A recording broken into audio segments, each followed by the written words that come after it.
A paz do Senhor, Juventude de Cristo! Está começando mais um programa do Conectados na Lição. Para ampliar o seu conhecimento, fique com a gente porque estamos começando mais um Conectados na Lição.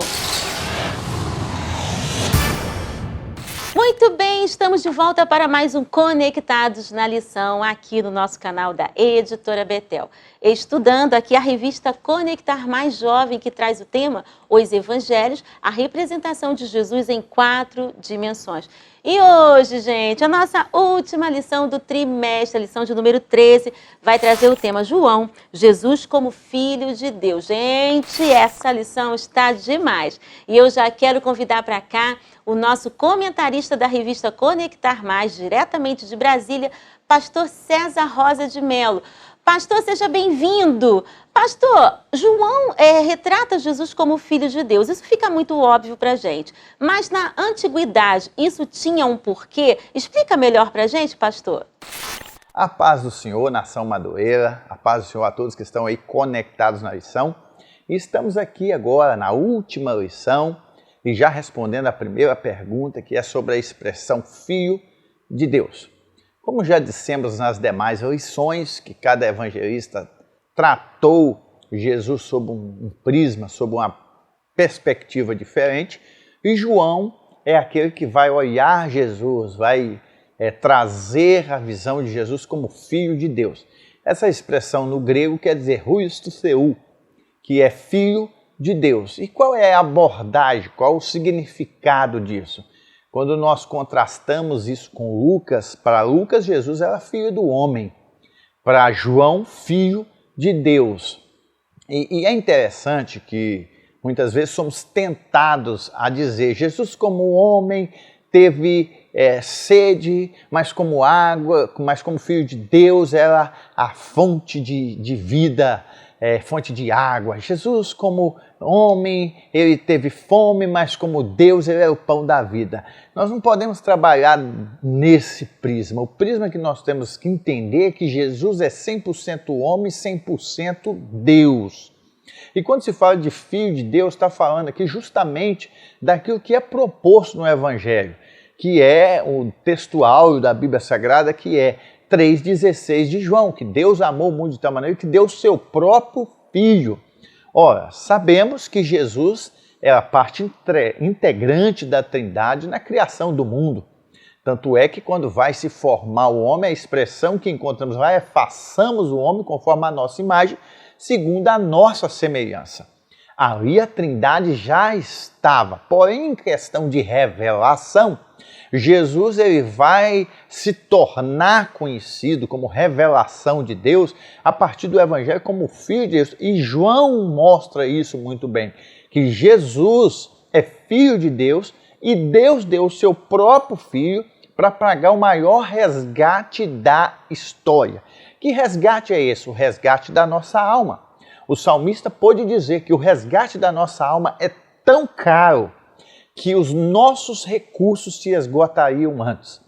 Então, o Filho de Deus, do próprio Deus, se Jesus é o Filho de Deus, vale lembrar aqui o que está em João 1:1. No princípio é o verbo estava com Deus, o verbo era Deus, ou seja, Jesus é o próprio Deus. E por Jesus ser o próprio Deus, ele é a manifestação do grande amor de Deus para a humanidade. Então, quando João fala Filho de Deus, Deus realmente dá o seu Filho para morrer. Obviamente que os judeus não entendiam isso, porque a noção teológica deles a respeito de Yahvé não cabia essa filiação. Tanto é que em 19:7 de João, você vai encontrar, temos uma lei em nós aqui no mundo judaico, que todos aqueles que se fizerem filho de Deus têm que morrer. Então, Filho de Deus. Essa é a tônica que João traz para nós. Perfeita explicação. Pastor César, por favor, no Evangelho de João é relatado a expressão eu sou. Explica para a gente sobre o discurso dessa expressão. Existe algum código por trás dessa expressão eu sou?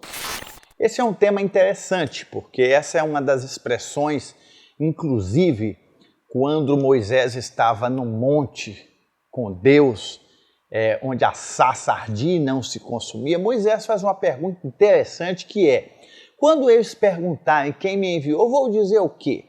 E aí o termo lá está: eu sou o que sou. E aquilo ali é interessante, porque quem é o único que é? O Deus Todo-Poderoso e Eterno. Então o único que pode advogar para si isso é Deus, que na realidade, quando ele fala eu sou o que sou, ele abarca todos os tempos. Ou seja, eu sou aquilo que fui, eu sou o que sou e eu sou o que serei. Esse é o nosso Deus Todo-Poderoso.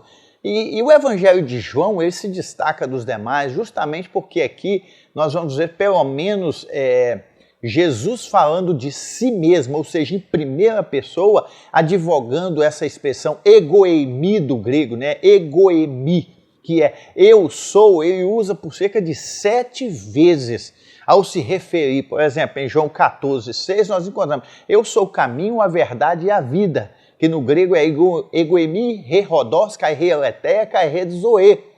E quando ele fala de caminho, quando ele fala de vida, quando ele fala de verdade, principalmente quando se fala de verdade, o que é a verdade? Aquilo que hoje na pós-modernidade é questionada, aquilo que hoje é relativizada, Jesus está dizendo, olha, eu sou a verdade, que é o quê? A essência absoluta das coisas. Só que fora isso também, ele vai dizer, eu sou a ressurreição e a vida. Vai dizer também, eu sou a porta por onde as ovelhas entram. Eu sou o bom pastor. Eu sou o pão vivo que desceu do céu. São expressões que nós encontramos no Evangelho de João. E só Jesus tem poder para falar. Então, quando ele fala isso, o eu sou, a conexão que dá é o quê? É justamente a palavra que foi dada para Moisés quando ele estava diante daquela sarça que ardia e não se consumia. Então, esses discursos de João, eles versam nesse sentido, este sentido de mostrar a superioridade de Jesus, que Jesus não era mais um dos profetas, que Jesus não era, como dizem muitos aí, um mito ou uma criação da mente humana, ou mais um idealizador, ou aquele cuja esperança era somente terrena, não. João está mostrando que Jesus é muito mais do que aquilo que imaginamos que ele era. Jesus é o grande eu sou. Tem um hino da harpa que eu gosto muito que fala, sou eu aquele, o grande eu sou. Esse é o nosso Deus Todo-Poderoso e que no Evangelho de João ele vai se revelar de uma forma tremenda e sobrenatural. Uau! Gente, lembrando que a Editora Betel traz para você o grande subsídio que vai agregar e muito aí a sua busca pelo conhecimento. Eu estou falando do Pio Conectar Mais Jovem, o programa de incentivo à leitura, com grande subsídio que certamente vai agregar e muito aos estudos da Palavra de Deus. E eu já quero chamar para cá a representante da Juventude de Cristo. Ela é graduanda em Teologia, colaboradora aqui do Pio Conectar Mais Jovem. Eu estou falando da nossa querida diaconisa Juliana Nascimento. Seja bem-vinda. Juju, o que o Pio traz para a nossa lição dessa semana? Muito obrigada. Para mim é um grande prazer estar aqui mais uma vez no Conectados na Lição. O Pio de hoje vai falar sobre o Deus Filho que se fez carne. Se você quer saber mais sobre isso, aprofundar os seus conhecimentos sobre esse Deus Filho, acesse lá o site da Editora Betel e faça o download gratuito do Pio Conectar Mais Jovens. E aproveite esse conteúdo que a Editora Betel disponibiliza para você. Bom, eu já quero fazer uma pergunta para o pastor César. Pastor César, explica para a gente, a juventude quer saber, qual foi a fonte usada por João para escrever tudo aquilo que ele diz a respeito de Cristo? Qual foi essa fonte em que ele consulta para poder escrever tudo isso que ele põe em seu evangelho? Quando nós falamos de fonte, na realidade nós queremos saber de onde veio determinada informação. Dentro dos estudos do evangelho, por exemplo, é muito comum dizer sobre a fonte Q usada por Marcos. E depois existe de onde Mateus tirou, de onde Lucas tirou informações. Mas quando falamos de João, qual foi a fonte de João? Se você olhar os registros sagrados, você verá que João é o discípulo amado. Em quase todos os eventos, por exemplo, quem estava com Jesus? João. Eu até lembrei, né? Pedro, Tiago e João no barquinho no mar da Galileia. Vale a pena participar da escola dominical, do departamento infantil. Algumas canções nós vamos levar para o resto da nossa vida. Então, o João fazia parte desse grupo que estava com Jesus e é considerado o discípulo amado. Ou seja, ele acompanhou muitos discursos de Jesus e, inspirado pelo Espírito Santo, ele transforma isso em escritos no fim do primeiro século. É muito interessante quando falamos de inspiração, porque nós acreditamos na inspiração plenária das Escrituras. Ou seja, Deus inspirou homens para escrever a Bíblia, do qual nenhum outro homem haverá tamanha inspiração para escrever documentos dessa magnitude. Essa expressão inspiração do grego quer dizer theopneustos, que quer dizer Deus soprando no homem aquilo que está dentro de si. É como se Deus tirasse algo que está dentro de si e soprasse como revelação para nós. Então nós precisamos entender a fonte usada por João, justamente vem desses momentos de intimidade, de experiência, testemunha ocular daquilo que estava acontecendo. Quando eu falo de intimidade, tem um caso registrado pelo próprio João, os evangelhos, que quando Jesus está no momento da Santa Ceia, Jesus fala: na verdade eu digo que um de vocês há de me trair. E quando nós montamos o quadro da Santa Ceia, não é aquela famigerada mesa que é pintada e que custa milhões, não. Eles ceavam no chão com almofadas e tinha ali um tapete, e alguns deles ficavam bem à vontade perto do outro porque era um ambiente de comunhão. E aí Pedro vira para João e fala assim: pergunta para ele quem é. João estava perto de Jesus e refestela-se no peito de Jesus e pergunta: quem é que há de te trair? E naquele exato momento Judas está colocando a mão no prato, Jesus coloca a mão em cima e fala: aquele que mete a mão no prato comigo. Isso é para você ver o tamanho da intimidade, né? Mas o que eu quero que você entenda, né? Tem um ditado que é certo: Jesus não tem amigos íntimos, Jesus não tem pessoas prediletas, mas tem amigos íntimos. Isso vai depender do tempo que você passa com ele. Mas o que eu quero que fique frisado na sua mente é a fonte. Qual foi a fonte?